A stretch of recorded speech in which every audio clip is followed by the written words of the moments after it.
Kahoo, what you doing, bud? Come here. Hey, bud, come on. Kahoo, you never, come here, bud. Oh, how you doing? He's friendly, don't worry. You're so cute. He's got a bit of an attitude, but he's very friendly.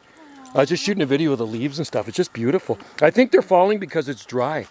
It's extremely dry. It's too dry. I know. You would know that as an arborist. I saw a fire truck go by the other day with its sirens on. It was not good, man. I looked out my window. I go, that is not a good thing when you see a fire truck going by. It's like, is there somebody lighting a fire somewhere? Because there's dew in the morning sometimes. People think it's wet enough, right? It's scary. I know. Monday they say maybe a chance of a little bit. But maybe not enough to do anything, right? I know. Crazy. Kahoo, where are you? He loves his walk.